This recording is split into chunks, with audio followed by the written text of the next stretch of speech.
Je n'en veux pas des bijoux de chez Chanel. Je n'en veux pas, donnez-moi une limousine. J'en ferai quoi?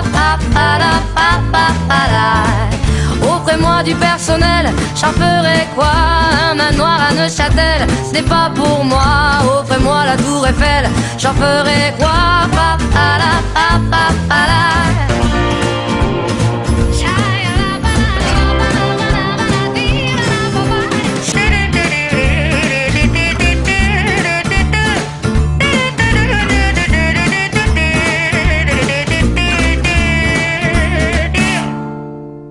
Bienvenidos a Cuarto Intermedio, el programa del Colegio de Abogados. Roque, ¿qué tal, Gonzalo? Buenas tardes, perdón, no buenos días, buenas tardes. Buenos días para aquellos que nos ven los sábados a las 10 de la mañana y los martes a las 6 de la mañana, los madrugadores. Y buenas tardes para aquellos que, como el programa es oficial, los viernes a las 3 de la tarde. Así es, bueno, en primer lugar, el artista del mes está acompañándonos la obra de Nicolás Lupión, Ensueño, una tinta china, basada, digamos, en un poema de Juan Carlos Dávalos. Bien salteña, ¿no? Así es. Sí. Pero bueno, tenemos un programa variado hoy. Tenemos un programa variado, tenemos distintos bloques, vamos a hablar de distintos temas, vamos a hablar del campo, ¿no es así? Así es. También vamos a hablar del plan Asistir. Vamos a estar con la situación de la violencia general en Salta, con Pamela Caletti, la ministra de Justicia, Ignacio Lupión, presidente de la Sociedad Rural Salteña, para hablar de la situación del campo. Y una sección que vuelve, Gonzalo. Sí, la estábamos extrañando. Estamos extrañando que ya está a partir de agosto en vigencia el Código Civil y Comercial. Así que está en vigencia y vuelve el living, para quien nos está viendo, vuelve el living respecto al tema de esta reforma. Va a estar con nosotros la doctora Miranda. Para abordar el tema de la capacidad.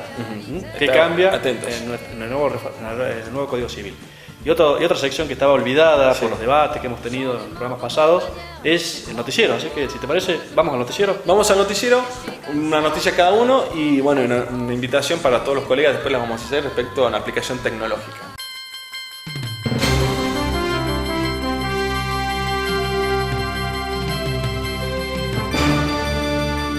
Una de las noticias a destacar tiene que ver un fallo de la Cámara Civil y Comercial de Salta. No tenemos los datos de la sala. Es una causa seguida contra Swiss Medical en el marco de un juicio sumarísimo de defensa del consumidor.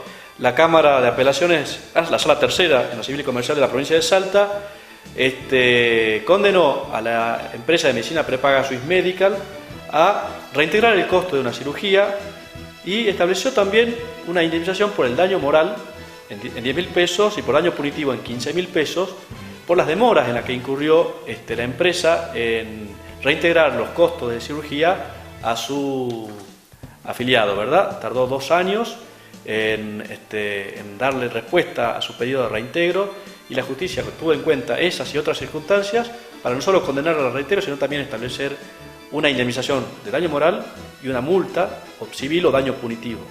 Una sentencia ejemplar para tenerla en cuenta. Bueno, a raíz de la nueva puesta en funcionamiento de los juzgados de violencia familiar y de género, juraron los nuevos jueces de estos juzgados. En Salta juraron Noemí Liliana Valdés y Mónica Naranjo, como ustedes bien saben, como juezas de primera instancia de violencia familiar y de género, de primera y segunda nominación del Distrito Judicial Centro. Y las doctoras Adriana Maidana Vega y Elba Susana Menéndez y Carmelo Eduardo Paz como jueces de primera instancia de juzgados de violencia familiar y de género por los distritos judiciales de Orán, Tartagal y Metam. Bueno, en el marco de la causa por la muerte del niño Tiago Quilpildor, recordemos este hecho trágico que conmovió a toda la comunidad salteña, el fiscal en esta causa, Ramiro Ramos Osorio, deslindó responsabilidades a la ministra de Derechos Humanos, la contadora Marianela Cancinos, asegurando que el control de los padres sustitutos no es parte de su función. Recordemos que por el caso todavía hay 12 personas imputadas, entre ellas un juez y funcionarios del Ministerio de Derechos Humanos.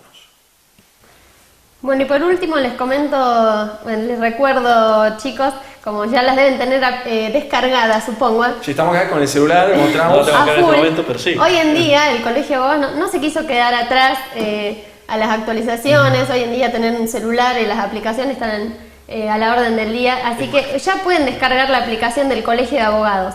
La pueden bajar por el Play Store para plataformas Android, aclaro por las dudas. Y Yo, pone el nombre cualquier Abogados de Salta, ¿no es cierto? Sí, cualquier persona que tenga Claro. ya WhatsApp lo puede bajar. Claro. Y el celular, no sé si conmigo Gonzalo ya es una herramienta más de trabajo. Y una aplicación necesaria muy para útil, los digamos, abogados. así que a bajar esa aplicación. Muy porque útil la y verdad para que- tenerlo al alcance de la mano, literalmente. Efectivamente. Pueden entrar con el número de matriculado, que eso es muy importante. Una Sí. forma de estar más cerca también del colegio, que el colegio está más Así es. cerca de los matriculados. Y un último dato para cerrar este momento de noticias tiene que ver con la aparición de la revista institucional del Colegio de Abogados, la revista Integración. Ya está en su versión digital, lo pueden ver en la página del Colegio de Abogados y va a salir pronto en su versión papel. Así que bueno, agradecemos también nosotros a la revista porque nos han dedicado un artículo, ¿no? Bueno, y esperamos Sí. que muchos colegas se animen a participar con nuevos artículos sobre distintos temas, entre ellos la reforma del Código Civil. Esta revista viene cargada con artículos de doctrina, la verdad que muy interesante. Bueno, ¿te parece, Gonzalo, que hagamos la primera pausa en nuestro programa y volvemos con todo Cuarto Intermedio por Somos Salta? Stand up. Stand up for your rights. Get up, stand up, stand up. Don't give up the fight. Yeah. Get up, stand up.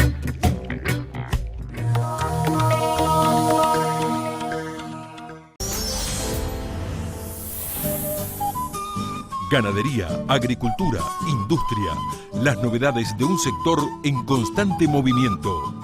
Cambio Agropecuario con Jorge López. Sábados a las 13 por Somos Salta.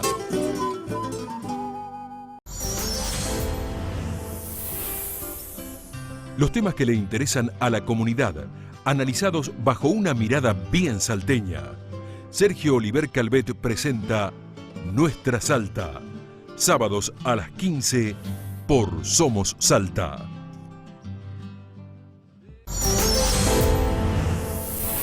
Para encarar el sábado con una vuelta de página, un espacio para cuidar nuestra salud y nuestra calidad de vida. Una vuelta de página, con la conducción de Susana Tesio. Sábados a las 9 por Somos Salta. Arranca el día bien informado. A las 7 de la mañana, Somos Noticias a primera hora. Y a las 13 te esperamos con el primer resumen del día. Somos Noticias, segunda edición. Los casos que te preocupan y las historias que te conmueven. Y a la noche volvemos para informarte. A las 21 Somos Noticias, tercera edición. Un repaso por los temas del día en el regreso a casa. Y a la medianoche, Somos Noticias, síntesis. Somos Noticias A las 7. a las 3. A las 21. A la medianoche.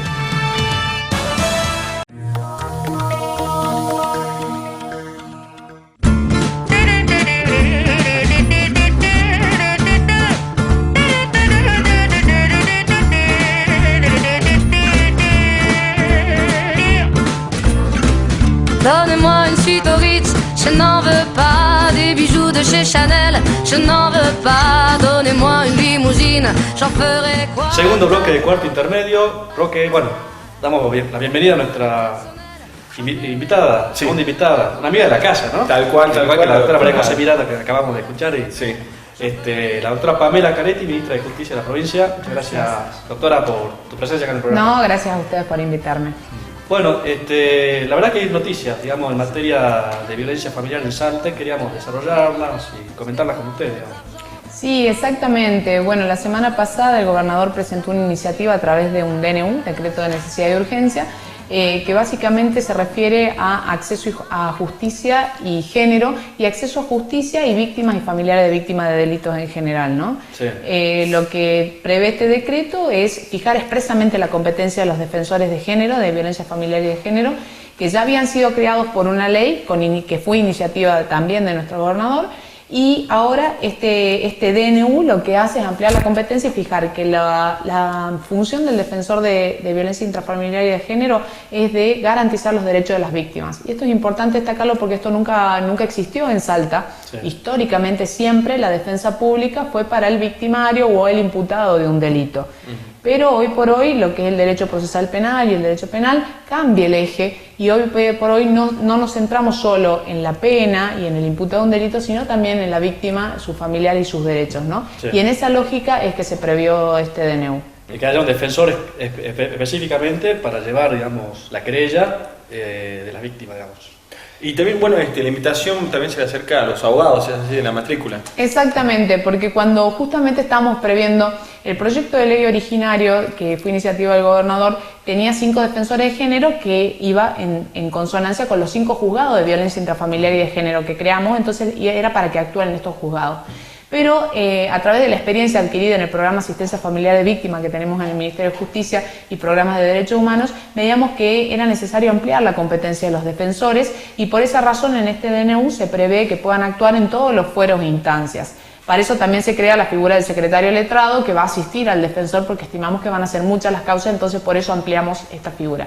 Pero a su vez, y acá viene la respuesta a tu pregunta, que era, veíamos que no solo las víctimas de violencia de género tienen derecho al acceso a justicia irrestricto, sino las víctimas de delitos en general y sus familiares. Y por esa razón es que se crea en el Ministerio de Justicia el programa Asistir, que va a tener por objeto realizar patrocinio letrado de las víctimas. En el caso de los procesos penales, nosotros ya teníamos el programa Asistencia, donde asesorábamos, acompañábamos, además los abogados iban a las audiencias, era constante, pero no teníamos la posibilidad de patrocinar.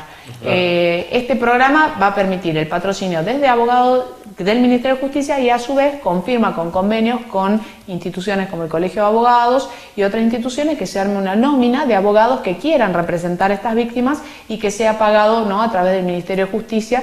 Eso también va a ser una fuente de trabajo para jóvenes abogados. A través del Ministerio de Justicia se va. Bueno, es interesante porque amplía, digamos, y garantiza el acceso a la justicia a las víctimas. Pero ¿de cuáles delitos estamos hablando? Estamos hablando, eso es producto de una reglamentación cuyo proyecto tiene numerosas modificaciones sobre mi escritorio en este momento. Estimamos empezar con víctimas de delitos graves, igual que tenemos nosotros el programa Asistencia Familiar de Víctimas en caso de delitos graves. Y estamos hablando de homicidios, digamos, todos delitos realmente graves con una pena alta. Es algo que todavía no está cerrado en la reglamentación, pero son los mismos que acceden al programa de asistencia a la víctima. Nosotros tenemos... Ya un homicidio doloso, no un accidente de tránsito, ¿no? Un homicidio de un accidente. Podría llegar a ser también, tenemos homicidio independientemente, porque a veces la determinación si es doloso o culposo termina siendo en la etapa de juicio. De manera tal que sí, en el caso, nosotros estimamos que en caso de homicidios, puede ser el acompañamiento, es algo que depende de la reglamentación y cada caso concreto. Lo que sí nosotros en el programa de Asistencia Familiar de Víctima tenemos ya 130 casos que estamos siguiendo. Cualquiera de estos 130 casos entrarían o entran en esto si es necesario que acrediten, digamos, que sean escasos de recursos, que es la reglamentación que existe también para el acceso, ¿no?, por ejemplo, en Defensoría General de la Nación. Bueno, este es un punto que el programa nos ha tocado en nuevas oportunidades y bueno, tenemos una postura muy particular respecto al tema, ¿no es cierto?, de que el Estado provea de querellantes, de abogados que hagan la querella. Efectivamente, que era un viejo reclamo en Salta, por lo menos la defensora Natalia Huira hizo en el año 2008-2009 un proyecto en este sentido, digamos, para ampliar, digamos, que el defensor pueda, digamos, representar. Estamos hablando del derecho de acceso a la justicia, nada más. Y han habido proyectos también en la legislatura, digamos, en este sentido, así que... Sí, exactamente. Tiene esos antecedentes en Salta. Sí, exactamente. Pero no es una idea original de Urtubey, a eso me refiero, digamos. Bueno, pero ojo, ¿no? Es una idea que el doctor Urtubey, que es nuestro gobernador, es un hombre de derecho y esto lo tiene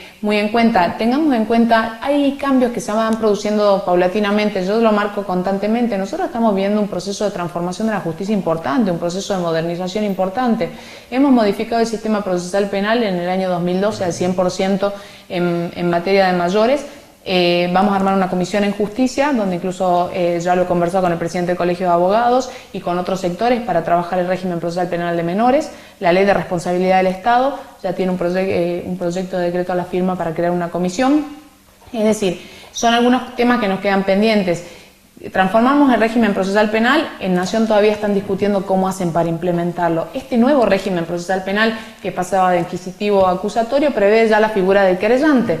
Entonces, el paso que nos faltaba ahora, una vez previsto que la víctima pueda tener con un abogado querellante particular acceso en el proceso y participación, nos quedaba garantizar, ¿no?, el derecho a la igualdad en el acceso a justicia, ahora desde el Estado proveyendo el asesoramiento, el patrocinio letrado a aquel que no pueda pagarlo, ¿no?, para que no haya un diferente acceso a justicia según la capacidad económica. Y hablando de acceso a la justicia, ¿cómo se aplicaría este plan en el interior de la provincia? Bueno, justamente eso es lo que prevé la llegada a través de convenios con las entidades, que puede ser el Colegio de Abogados, otro tipo de entidades, para que se elabore una nómina y en función de eso tengamos, digamos, abordaje en toda la provincia, ¿no? Recordemos que el programa sale en Orán y en Metán, en la frontera. Sí, nosotros tenemos familiares de víctimas en algunos de los pueblos del interior y en algunas jurisdicciones importantes, y de hecho desde que estoy a cargo de la cartera, los abogados del Ministerio de Justicia viajan 2 veces por semana al interior, a un lugar más lejano y uno más cercano, más que nada por el agotamiento del propio equipo de justicia. Nosotros asesoramos todos los días en el Ministerio de Justicia y 2 veces a la semana vamos a localidades del interior, y ahí va gente del programa, va gente de mediación a controlar los centros de mediación, aprovechamos para hacer capacitación a nuestros mediadores. Entonces, bueno, en esa misma lógica vamos a seguir trabajando, pero la idea es también con abogados de las localidades, con convenio con las asociaciones que puedan representar, ¿no? Bien, por esta altura ya podemos hacer un balance desde que se dictó el decreto que declara la situación de emergencia en materia de violencia familiar. Ya 10 meses de este decreto, digamos. ¿Qué balance podemos hacer? ¿Es positivo? ¿Han mermado los casos de violencia? ¿Se da respuesta efectiva a la gente?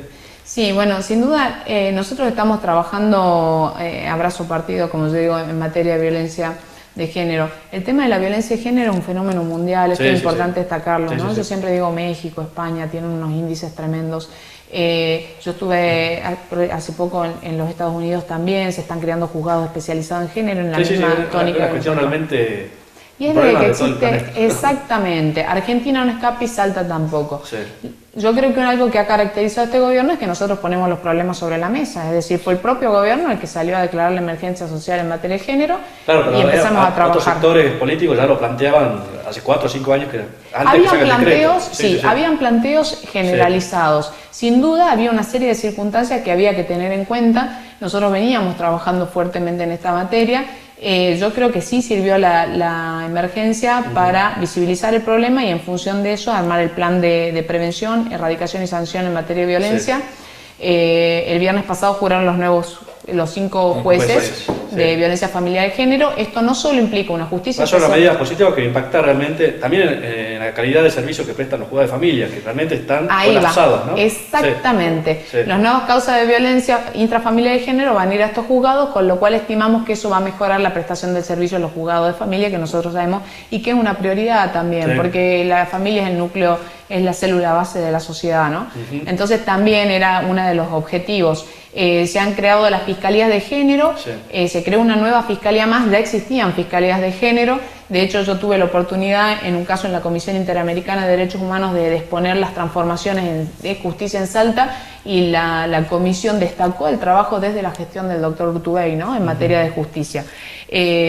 Los fiscales de género, además, a su vez, por una resolución del procurador, ahora se encargan también de delitos sexuales, porque antes estaban en GAP, y esto implica toda una concepción, sin duda son delitos de género. Así que, y ahora los abogados defensores, que ya se habían creado por esta iniciativa del gobernador y por esta segunda iniciativa, es que se amplía la competencia. Por esa razón también en este DNU, en uno de los últimos artículos, se transfiere todo lo que era género, era competencia de derechos humanos hasta el jueves pasado, y en este DNU se transfiere todo lo que es género y asistencia a víctimas al Ministerio de Justicia en la medida de competencia. Todo lo que es asesoramiento, asistencia y cuestiones técnicas y profesionales van al Ministerio de Justicia, para que justamente haya una articulación con esta justicia especializada entre el Ministerio Público y el Poder Judicial, ¿no? Así es. ¿Qué tal la experiencia con los botones antipánicos, que ha sido una novedad en Salta? Sí, bueno, los botones antipánicos, se licitaron 200 botones antipánicos, tuvimos ahora, van a llegar 100 más. Es una herramienta... ¿Se repartieron concretamente a yo estuve incluso en la primera asignación. Lo que pasa es que, bueno, como son casos judicializados y complejos, es algo que no podemos dar publicidad, pero de hecho estuvimos presentes, la ministra de Derechos Humanos, el de Seguridad y yo, y estuvimos presentes, tuvimos la oportunidad de conversar con las víctimas. Sí es importante destacar que es una herramienta más, no es la solución al problema, y que no todos los casos son para botones antipánico. Hay casos que un botón antipánico no salva la vida de una mujer y que es necesario que vaya a un refugio. El refugio tampoco es la solución, porque implica sacarla de su vida. Entonces, el botón antipánico está funcionando, sería muy bueno, los invito al 911 para que vean cómo funciona, porque incluso nosotros los hemos probado.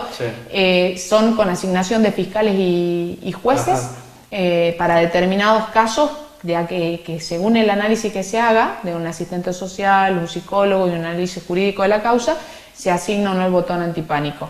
en otros casos, como le decía, refugio, otras veces rondas policiales, otras veces hay provisión de acercamiento del violento y se pueden controlar de otras maneras.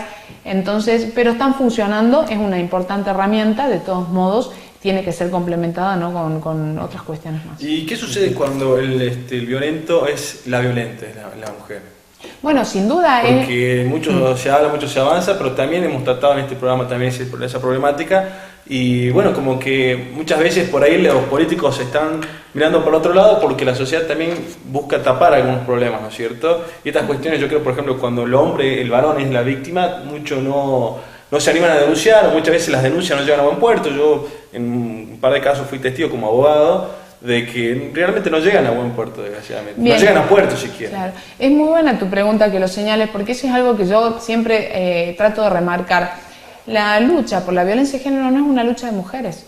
Entonces, y eso es fundamental, es una lucha por una sociedad de hombres y mujeres libres. Y los estereotipos machistas, patriarcales, sexistas, existen en todos en la comunidad. El día que nosotros, como decimos, las mujeres ganemos esta lucha que estamos encolumnando y llegando acá, vamos a tener hombres libres también, porque los hombres también son presos de esos estereotipos patriarcales y machistas. Es decir, que el hombre no puede denunciar, el hombre es... Entonces, hoy por hoy estamos viviendo un proceso de transformación importante. Los hombres acompañan más la crianza de los hijos. Eso implica ir rompiendo barreras machistas, ¿no? Nosotros cuando vamos en el Ministerio de Justicia, en este plan estamos haciendo capacitaciones en los barrios y trabajamos esto, ¿no? La construcción de nuevas masculinidades.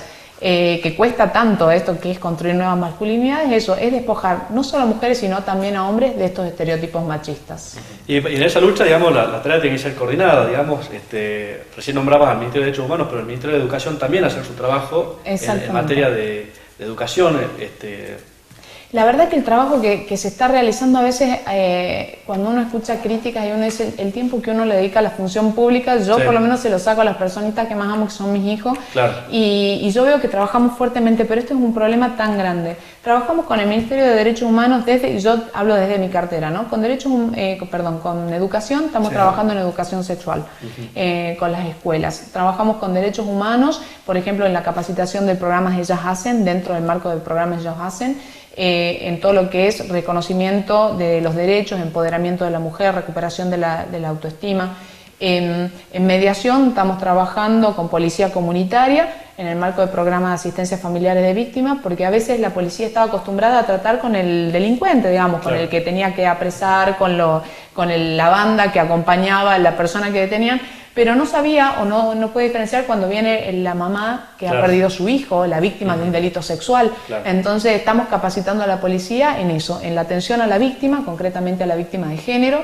Estamos trabajando también en manejo de emociones, porque la violencia, en definitiva, es la reacción a una frustración. En el caso de la violencia de género contra la mujer, es la frustración, el golpe, la violencia, es la frustración del hombre porque la mujer no piensa como él cree que tiene que pensar, porque no actúa como tiene que pensar y cómo reacciona con violencia. Entonces también estamos trabajando mucho en los niños, con las escuelas, con educación, en lo que es manejo de las emociones, resolución del conflicto mediante el diálogo, respeto de los derechos ajenos, valores. Así que realmente hay una amplia gama para trabajar en género. Yo siempre digo prevención, es decir, con transmisión de valores, sabiendo que las mujeres sepan sus derechos, pero también garantizándole que lo van a poder ejercer, porque si no de nada vale. Asistencia, botones antipánico, refugio, y represión o acceso a justicia, ya juzgados especializados, fiscales, defensores. Bueno, doctora, desgraciadamente el tiempo es tirano en la emisión, pero agradecemos muchísimo. Seguramente lo vamos a convocar en otra oportunidad. Invitamos a todos los colegas a que ingresen a investigar respecto a este plan asistir, a aquellos que estén interesados, porque ya próximamente se va a firmar el convenio con el Colegio de Abogados. Exactamente. Bueno, doctora, muchísimas gracias. Muchas gracias. Parece que hagamos una pausa, volvemos con mucho cortita más. Y seguimos aquí en Cuarto Intermedio. Stand up for your rights. Get up, stand up, stand up, y'all. Don't give up the fight. Yeah. Get up, stand up.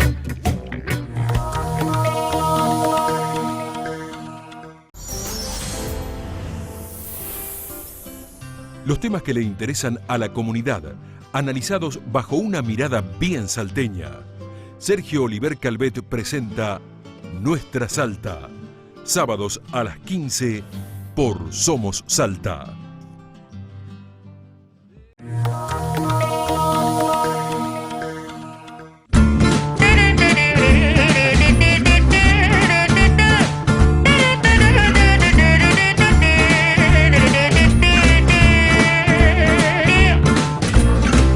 Donnez-moi une suite au Ritz, je n'en veux pas. Des bijoux de chez Chanel, je n'en veux pas. Donnez-moi une limousine, j'en ferai quoi? Pa, pa, la, pa, pa, pa, la. Seguimos en cuarto intermedio. Roque, una sección casi olvidada del programa, ¿no? Esa sección acá en el living. Es que los vaivenes políticos nos llevaron a esto, ¿no? Los temas de los debates con la gente del Pala Azul, con los diputados nacionales, a dejar un poquito relegado algunos aspectos que son clásicos ya de nuestro programa, como ser, por ejemplo, el living, la reforma del Código Exactamente, porque bueno, ya ha entrado en vigencia el nuevo Código Civil. Y comercial. Ya lo nuevo nombre. Estamos ahí, a ver, dame tiempo, ¿no? Unos 6 meses más. Bueno, uno de los temas que vamos a tratar tiene que ver con la capacidad. ¿Qué cambia? ¿Qué conceptos cambian con respecto a la capacidad en nuestro nuevo y flamante Código Civil? Para ello hemos convocado a la curadora oficial, la doctora María José Miranda, una amiga de la casa, ¿no? Tal cual, también una amiga de la casa, como los invitados de hoy del programa. Así es, María José, muchas gracias. Hola, ¿cómo están? Buenas tardes. Recomendamos a todos, Gonzalo, que tomen lapicera y papel para tomar nota de las importantes reformas, porque cambia mucho el sistema, ¿no es así? Efectivamente, y tenemos que estar al tanto, porque bueno, es la ley con la que vamos a manejarnos.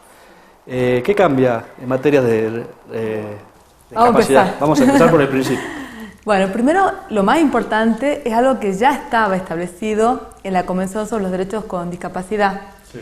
Argentina ratifica este tratado internacional en el año 2008, pero era, desgraciadamente, un tratado bastante desconocido.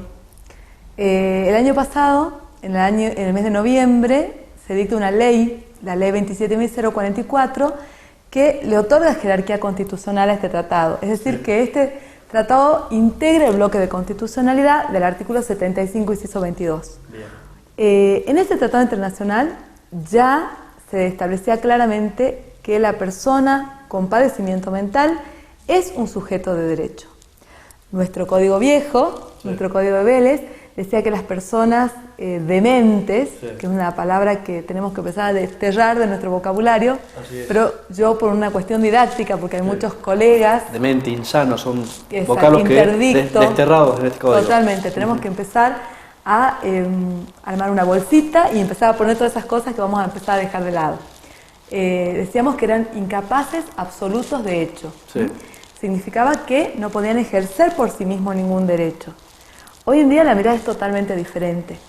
Nosotros ahora, nuestro código toma el modelo social de discapacidad. Es decir que ya no hablamos de personas que no pueden ejercer por sí mismos sus derechos, sino que el problema está en la sociedad, que deberá arbitrar los medios para remover todos los obstáculos que hay dentro de la sociedad para que estas personas puedan ejercer sus derechos. ¿Sí? Entonces, el principal obstáculo a remover entonces es el de hacer accesible la justicia, hoy inaccesible para las personas. Bueno, una de las grandes reformas, históricamente una persona con padecimiento mental siempre tuvo una defensa técnica. El problema es que lamentablemente en la práctica esta defensa técnica fue siempre formal. Con la creación de la Curaduría Oficial, cuando se dicta la resolución de Asesoría General que me asigna la función de curadora del ítem a mí como curadora oficial, nosotros empezamos a hacer todo un trabajo profundo para empezar realmente a hacer efectiva esa defensa. Y logramos un gran avance, digamos, pero falta muchísimo por hacer. Hoy en día el código hace hincapié fundamental en la defensa. Hoy ninguna persona que esté demandada o denunciada por sufrir un padecimiento mental en un proceso de restricción de capacidad, ya no hablamos más de insanía, debe contar con una asistencia letrada, es obligatorio. Y si no cuenta con recursos del Estado, debe proveer a esa asistencia letrada. Y en el caso del Estado, ¿quién es el asesor de incapaces? Usted es un pícaro, doctor, porque usted ha metido el dedo en la llaga. Claro. Nadie sabe a conciencia clara quién deberá ser. Estamos teniendo algunas dificultades porque a la defensa le cuesta mucho el área de la defensa le cuesta mucho porque no está acostumbrado. Yo aspiro a que quede dentro de la órbita de la Asesoría General de Incapaces por dos razones fundamentales.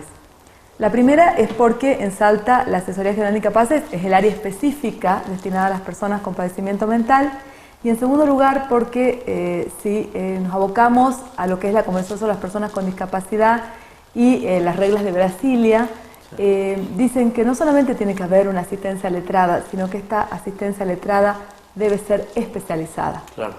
Por lo tanto, no cabría duda en ese caso dónde debe quedar la defensa. Por ahora, y hasta que todo esto se resuelva, se modifique el Código de Procedimientos, se modifique la ley orgánica del Ministerio Público, yo la voy a tratar de seguir ejerciendo con responsabilidad y de la mejor manera posible. Exactamente.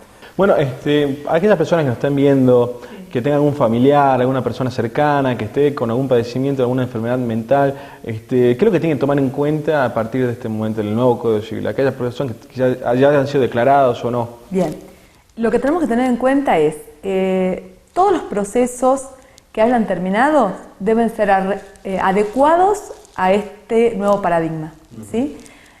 Porque el nuevo código toma algo que ya lo teníamos en la Ley Nacional de Salud Mental, que es que cada 3 años, de dictada la sentencia, los procesos deben ser revisados. Así que ya ahora una sentencia en un proceso de restricción de capacidad no es una sentencia de muerte. Claro. Estos procesos que históricamente se archivaban no van a finalizar nunca. Estos procesos van a terminar solamente con la muerte de la persona que sufre un padecimiento mental. Además, tengamos en cuenta que hoy, con el avance de la farmacología, válidamente muchas personas que hoy están impedidas pueden recuperarse y pueden cada vez tener una mejor calidad de vida, y la justicia debe acompañar ese proceso. Lo que tenemos que tener en cuenta es que no existe más la declaración de insanía. Ahora la persona va a ser restringida en su capacidad. O sea, importantísimo, el principio es la capacidad, digamos, y el juez tendrá que adecuar según la circunstancia del caso hasta dónde se restringe esa capacidad. El juez debe... Pensemos en una persona con síndrome de Down, por ejemplo, que está perfectamente capacitada, ha asistido a la escuela y demás, y está apta para realizar un montón de actos. El proceso médicos. es claro, la persona es capaz, el juez en este proceso lo que va a tener que determinar a través de la prueba que se produzca en el proceso es qué capacidades posee esta persona y qué capacidades es necesario restringir en defensa de esta persona, en protección de esta persona. Claro. Entonces, en todo aquello que la sentencia no limite, la persona es plenamente capaz. Por esa razón es que ya no existe más la figura del curador. Claro. El curador sustituía claro. a la persona. Hoy ya no hay esa sustitución. Lo que existe es un apoyo. Un acompañamiento, digamos. Un acompañamiento. Ahora, ustedes se preguntarán, apoyo, bueno, ayuda, pero ¿cómo? Hay distintas modalidades y el juez va a tener que establecer en su sentencia cuál es la modalidad que va a aplicar. Este apoyo puede ser solamente un consejero. Claro. Este apoyo puede ser una persona que lo asista al momento de expresar su voluntad. Claro. Este apoyo puede, por ejemplo, integrar la voluntad y tener que firmar en el momento, por ejemplo, de una compraventa. Bueno, ese es buen tema, digamos, ¿cómo reaccionan los escribanos con respecto a este tema? Digamos, viene una persona con la capacidad restringida por una sentencia que establece esas sentencias, cuáles son los actos que puede válidamente realizar y la asistencia de ese acompañante. Estamos teniendo muchas dificultades con los escribanos, de todo tipo. Sí. Para que lo veamos más en los casos, yo les voy a dar casos concretos. Perfecto. Para que los podamos ver con claridad, porque por ahí si no hablamos muy sobre abstracto y a la gente le cuesta bajarlo. Una nena con síndrome de Down, sí. Trabaja, se maneja sola, maneja perfectamente el cajero automático, hace transferencias bancarias, tiene terminado el primario, está por hacer el secundario, tiene numerosos cursos de oficios que realizó. ¿En qué trabaja? Trabaja en una estación de servicio acá en Salta Capital. Sí, en Salta Capital. En un 24 horas de estación de servicio. Esta chiquita se le ocurre, mamá, anotame en un plan Procrear. Se anota, sale sorteada, lo gana. Qué bien. Hasta ahí todos estamos muy bien. Llegamos al banco. Ahí se empezó el problema. El escribano. El escribano dijo no. A pesar de que la capacidad de ejercicio se presume y el código dice que en la medida que no haya una sentencia que me limite mi capacidad, yo soy plenamente capaz. El escribano dijo, hasta que no me traigan la sentencia de curatela, Sí. yo no le voy a dar el plan Procrear. Y esto, la verdad que es tremendo porque hay un artículo de la Convención sobre los Derechos de las Personas con Discapacidad que expresamente dice que la persona con padecimiento mental tiene exactamente los mismos derechos que vos y que yo. Es decir, yo tengo derecho a tener un crédito hipotecario, Sí. yo tengo derecho a recibir por donación los bienes que me quieran donar.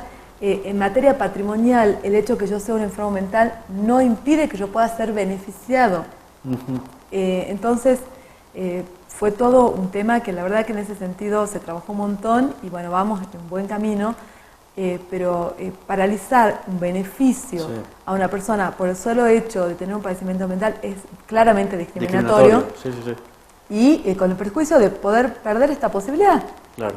porque pierde el terreno, el plan Bueno, Procrear no en existe. ese caso yo, un poco en la voz del diablo, Sí. el escribano no lo hizo de No, un acto por supuesto, contrario, pero- sino a tratar de proteger quizá La validez del acto, sobre a la todo. persona y la validez del acto. Bueno, pero el artículo 12 de la Convención sobre los Derechos de las Personas con Discapacidad dice, y tiene rango constitucional. Claro, y es ley O sea, vigente. es ley vigente y no hay forma. Dice claramente que una persona con padecimiento mental puede constituir un crédito hipotecario. O sea, por más, porque hay una cuestión importante acá, doctor, que lo vamos a aclarar. El objetivo del proceso de restricción de capacidad en el Código Vélez era proteger al enfermo mental. No es este el objetivo de este código. El objetivo de este código es buscar las herramientas para lograr la mayor autonomía posible en la persona con padecimiento mental. La mirada es distinta. Antes la suerte de exclusión ahora de integración. Totalmente. Entonces, ¿cómo yo favorezco la autonomía de esta chica? ¿Privándola de un beneficio o favoreciendo este beneficio que le va a permitir a ella tener una casa propia? Otro Claro. ejemplo, un chico con un retraso madurativo. Sí. El chico trabaja Sin sentencia de sin capacidad sentencia, sí. el chico se maneja solo, estudia para oficial panadero, la abuelita que lo había criado habla con sus hijas y decide donarle un inmueble a este joven para dejarlo protegido. Cuando van a querer hacer la donación, el chico comprende claramente lo que es la donación, entiende por qué, inclusive el chico manifiesta, mis tías están todas de acuerdo, el escribano le dice, no se va a hacer la donación hasta que usted no me traiga la sentencia de curatela. El chico comprende claramente lo que es el acto jurídico donar. El chico simplemente tiene que aceptar ese acto jurídico. Corremos el riesgo que en el camino se nos muera la abuelita y este chico va a quedar Sin poder hacer- desprotegido. Claro. Doctora, nos quedan 3 minutos. Otro punto más que quisiera destacar respecto al tema de la reforma, concretamente para todos los televidentes, los colegas también que nos están viendo. Bueno, lo que hay que quedar en claro entonces, la persona es plenamente capaz, la sentencia va a restringir solo aquellos actos que la persona no pueda realizar, en cuyo caso se va a establecer un sistema de apoyos. Los actos que hay que limitar pueden ser actos de administración del patrimonio, actos de disposición del patrimonio y actos que algunos autores hablan como actos personales. ¿Qué sería eso? La persona puede disponer de cambiarse de domicilio, puede cuidar de sus hijos, ejercer la responsabilidad parental, puede votar, la persona puede prestar el consentimiento informado para un acto médico, puede suministrarse por sí misma la medicación. Esos son los puntos que el juez debe establecer claramente en su sentencia.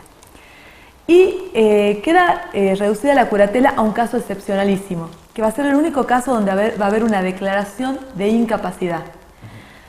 Cuando la persona esté absolutamente imposibilitada de interaccionar con su entorno y no pueda comunicarse de ninguna manera, bajo ningún tipo de condición, con ninguna tecnología, la persona no se puede comunicar. En ese caso, es el único caso que hay una declaración de incapacidad y la designación de un curador. Pero ese curador tampoco va a sustituir la voluntad de la persona como ocurría en el Código Vélez. Debe atender al yo narrativo. ¿Qué quiere decir esto? Quiere decir que el curador deberá tomar las decisiones teniendo en cuenta qué hubiera querido esa persona si estuviera consciente. Muy bien. Bueno, la verdad que sí. una verdadera, una clase digamos, magistral. de Derecho Civil 1, ¿no? Claro, hemos vuelto. El tema de capacidad. Hemos vuelto a primer año. No se deja de estudiar, así que ni de perfeccionarse. Bueno, doctora María José Miranda, muchísimas gracias. No, gracias a ustedes. Por su paso por el programa. Gracias. Nosotros vamos a un corte. Vamos a un corte y volvemos con... Nos quedan un par de bloques todavía, ¿no es así, Gonzalo? Y volvemos con mucho más Cuarto Intermedio por Somos Salta. No se vaya, quédese ahí. For your rights. Get up, stand up, don't give up the fight. Yeah. Get up, stand up.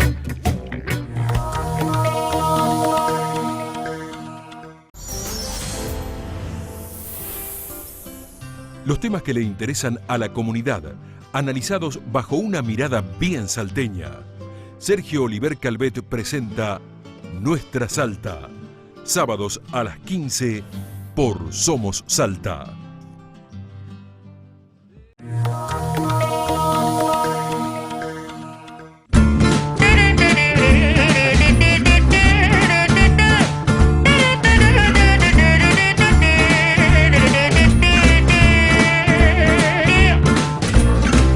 Donnez-moi une suite au Ritz, je n'en veux pas. Des bijoux de chez Chanel, je n'en veux pas. Donnez-moi une limousine, j'en ferai quoi. Seguimos en Cuarto Intermedio, último bloque, Roque. Así es, Gonzalo. Volando el programa. Volando pasó el programa. Déjame recordar a los amigos televidentes para que nos quieran mandar, para aquellos que nos quieran mandar, un mensaje de texto o también de WhatsApp, le aclaramos, nos pueden hacer a nuestro celular al 154 20 14 96. Nos pueden mandar un mensaje, ya sea opinando respecto a este programa o también, ¿por qué no aportarnos ideas? ¿No es así, Gonzalo? Para futuros programas que ya recordamos se viene el Día del Abogado. Así es, y estamos preparando un programa especial. Algunos abogados guitarreros ya están anotados, ¿no? Bien ahí, bien. Así es. Bueno, damos la bienvenida a nuestro invitado Ignacio Lupión, veterinario, presidente de la Sociedad Rural Salteña. Bienvenido al programa del Colegio de Abogados. Bueno, desde ya muchas gracias por la invitación. La verdad que un honor estar acá, así que gracias a ustedes. Es la primera vez que invitamos a un profesional del campo, ¿no? Sí, primera vez ya. Casi 2 años, ¿no?, que estamos en el programa. Y el campo que está en la agenda, el campo que está una semana agitadísima de protestas, de presentaciones, de reuniones con el gobierno y demás, una semana agitadísima. La verdad es que sí, bueno, seguramente porque estuvimos en la prensa muchas veces durante estas últimas 2 semanas, pero nuestro reclamo es bastante más largo, ¿no?, que lo que pasó y lo que se vio ahora. Sí. Por lo menos desde hace 6 años a esta parte estamos con esta pelea, con sobre todo que queremos hacer conocer la realidad que estamos viviendo, que cada vez es más grave, y llegamos hoy a este momento, que no queríamos llegar, por supuesto, pero hoy es una situación de quebranto y una situación muy difícil para muchos de los productores de la provincia, si no es para todos, ¿no? Así es. Vos nos contabas detrás de cámara cuáles eran los problemas que tenía el campo. Primeramente, para entender un poco el reclamo, sería bueno entender qué es lo que sucede con el campo, porque se habla de que fueron años de sequía, de malas temporadas, de que los precios bajaron. ¿Es así la realidad? Así es la realidad. Este es el 4º año consecutivo que en lo que es agricultura extensiva las producciones dieron rentabilidad negativa. La producción extensiva o la agricultura extensiva, para que, a ver si lo puedo explicar, es la agricultura que se hace sin riego, ¿sí? Sí. La que principalmente soja, maíz y poroto. Esas son las producciones de sal, y después algunas especialidades como puede ser la chía, el sésamo y otras. Esas son las producciones que se hacen a base de lo que llueve, claro, ¿no? Este es el 4º año consecutivo que ese tipo de producción está en rentabilidad negativa. Yo no conozco ninguna empresa que pueda subsistir 4 años sin ganar plata, ¿eh? Mucha gente decía, bueno, ¿dónde estamos? ¿Hacia dónde vamos? Bueno, la situación nos llevó a esto, y el reclamo puntual es que el nivel de retenciones que tiene el campo en Salta, y sobre todo el endeudamiento que sufrió en estos últimos 4 años, hacen que hoy la situación esté tan mala que están próximo a la quiebra muchas de las empresas agropecuarias. ¿Cuáles son los impuestos que pagan, ya sea un arrendador, un arrendatario, no es así, o un productor? ¿Qué pregunta? Iguales que cualquiera, todos los impuestos, Pero hay uno que es tal vez el más complicado, son las retenciones. Las famosas retenciones que hablan es del precio internacional de un commodity, como puede ser la soja, se le quita el 35% y es el precio que queda a nivel local. O sea que si el precio internacional de la soja en Chicago está a $360, lo que pagan en Argentina es $210, para que se den más o menos, no sé si la cuenta da exacto, pero más o menos en ese nivel. ¿Se le reconoce? Se reconoce un dólar menor al oficial, ¿no? Que ahora no sé exactamente cuánto estará, tampoco. ¿Y qué pasa con la diferencia esa? Con la diferencia es el gobierno, se la queda el gobierno. Pero además tenemos una desventaja más todavía en Salta, que esa diferencial de precios se lo tenemos que poner al gobierno en Rosario, no en Salta. Una cosa es que se lo descontarían en Salta y otra cosa es descontarlo en Rosario. Ellos cobran el precio entero de la soja puesto en Rosario, pero lo que le pagan al productor es puesto en Salta. El que se hace cargo de ese flete de la soja entera es el productor de Salta. ¿Me explico? Sí. Otro tema es el tema de las retenciones, digamos, suspender las retenciones, eliminar las retenciones, pero ¿cuál es la postura del gobierno nacional y provincial al respecto? Eliminar las retenciones, queremos además que las retenciones también sean acorde al productor y a la distancia que esté al puerto. No es lo mismo producir a 150 kilómetros del puerto que a 1200 o a casi 1500 como el que produce en Tartagal, ¿no? El que produce en Tartagal está a 1500 kilómetros del puerto y paga las mismas retenciones ese productor que el que está en Venado Tuerto. Claro. Entonces, y esas retenciones es... ¿Por qué se pide porque no es un tema de precios internacionales, no es que los precios internacionales bajaron. Producimos años en Salta con una soja mucho más barata que la de hoy. En el año 2000, si no me equivoco, la soja estaba en precio internacional $150, ¿no? Y hoy está a $200, pero en Chicago está a $360. O sea que esa diferencia, no es que estamos... porque si uno... Hay dos cosas que no podemos manejar desde el sector agropecuario. Están haciendo hablar mucho de soja y yo soy veterinario, ¿no? Como dijeron, quiero explicar. Tu ámbito de la ganadería. Que alguno que me rete va a ser...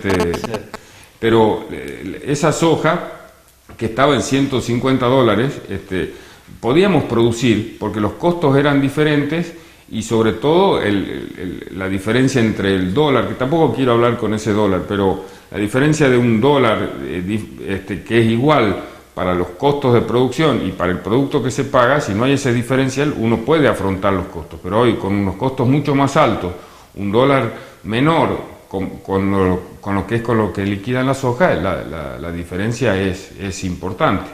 Así es.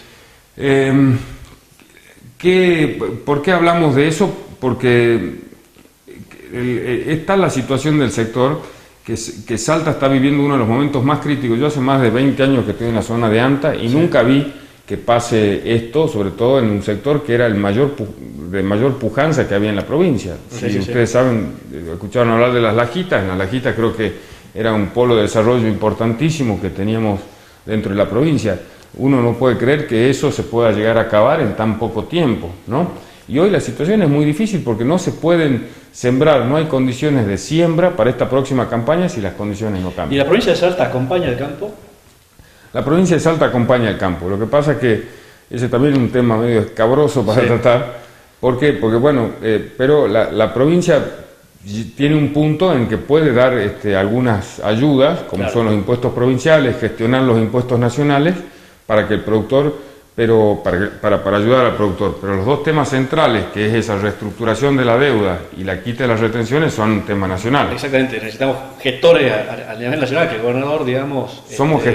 necesitamos gestores a nivel nacional. Ha solicitado una audiencia con el ministro de Economía. Solicitó una audiencia con el ministro de Economía, el ministro de Economía no se la dio. O sea, que imagínense, si no se la da a nuestro gobernador, ¿qué le va a dar a los productores? El gobernador, yo creo que digamos... tiene mucha relación con el gobierno nacional, ¿no? Si él no llega, ¿qué podemos pretender llegar a los productores? Claro, hay que aclarar que este programa sale grabado. O sea, el viernes ya tengamos la noticia de que el ministro de Economía de la Nación lo recibió. Digamos, pero hasta el momento esa es la situación, ¿verdad? Estamos en época de elecciones y bueno, nunca se sabe. Recordemos que este programa sale los viernes a las 3 de la tarde y los sábados a las 10 de la mañana. Estamos en veda electoral, pero a mí me gustaría hacer un pensamiento, compartí un pensamiento acá en la mesa con vos, Gonzalo, y con Ignacio respecto al tema del reclamo del campo. El gran reclamo del campo fue en el año 2008 con el tema de la 125, también relacionada con el tema de las retenciones, pero siempre se vio al sector agropecuario como lejano al resto de los sectores productivos, por ejemplo, de la Unión Industrial o bueno, de los distintos gremios sindicatos que representan a los trabajadores. ¿Por qué esta segregación, si se podría hablar? Y si a pesar del éxito que tuvo en ciertos momentos cuando el campo se levantó en el 2008, hoy en día en las listas que miden 1,20, ¿no es cierto?, 1 metro, no se encuentran representantes del campo. Prácticamente pareciera ser que no se encuentran representantes del campo. Qué pregunta difícil la tuya, ¿no? La estuviste pensando, me parece, pero... A ver, en el 2008 la situación era diferente, el campo tenía plata cómo salir a sembrar, cómo afrontar las deudas que tenía en el corto plazo. Lo que no querían era que el gobierno nacional le quite más.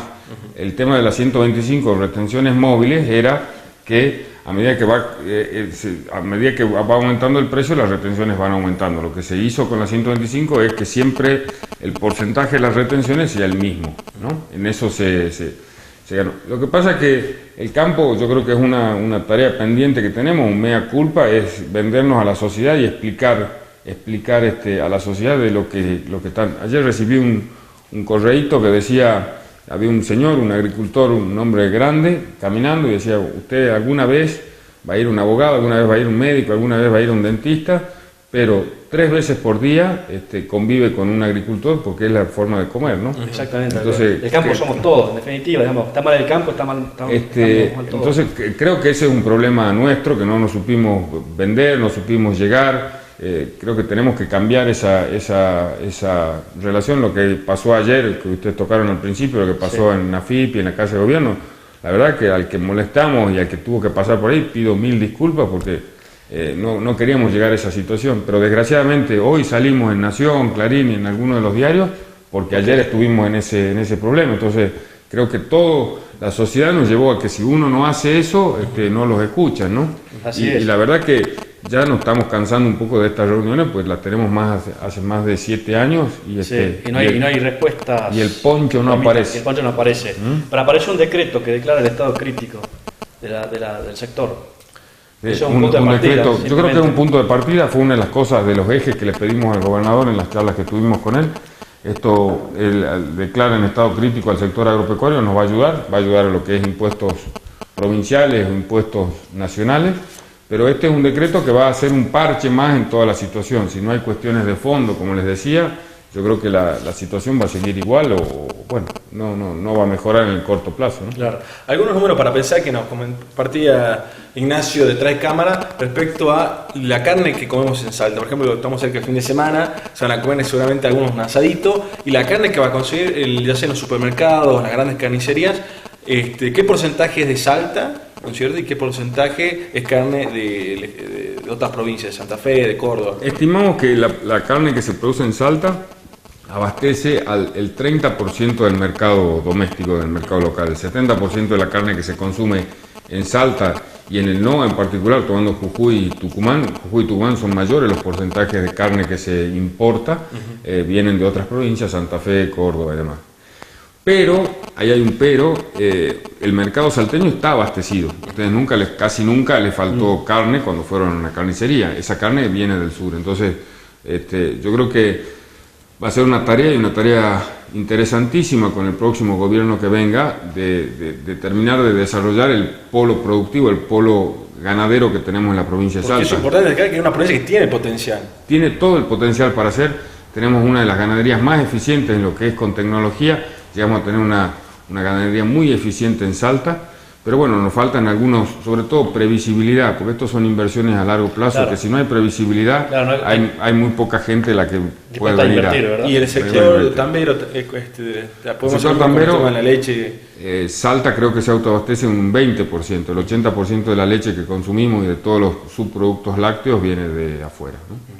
Bueno, así es, son números para pensar, efectivamente. Bueno, esperemos que realmente las autoridades nacionales se hagan eco de este reclamo, den una solución al NOA. El campo está en una situación sumamente crítica y hay que superarla entre todos. Así es, hay que superarla. Ojalá que desde ya va a ser una tarea y una tarea del sector, pero también pedimos a la sociedad que nos acompañe. Yo creo que lo que es la actividad primaria en Salta, todavía Salta no es una provincia industrializada, no hay industria, mucho depende de la actividad primaria y de la actividad de la agricultura y de la ganadería en general de la provincia. Creo que es uno de los ejes más importantes del desarrollo económico de la provincia, está en el sector agropecuario. Tenemos que empezar a trabajar para darle previsibilidad al sector, para darle desarrollo. Creemos que la fuente de trabajo más importante todavía está en el sector primario. La plata se hace a través de la producción, no de la maquinita de imprimir billetes, ¿no? Tenemos que seguir produciendo en Salta y tenemos que tratar de producir lo mejor posible.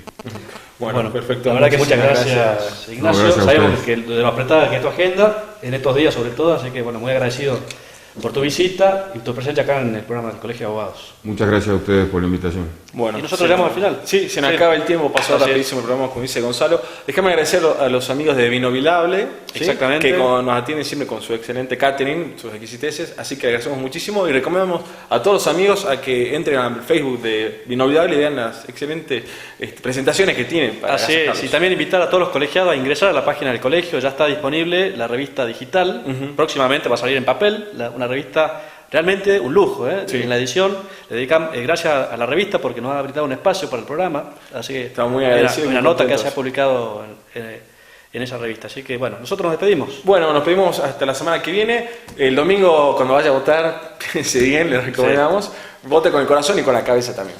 Exactamente. Y con el bolsillo también, no sé qué puede decir. Pero nos vamos. Chao, hasta luego.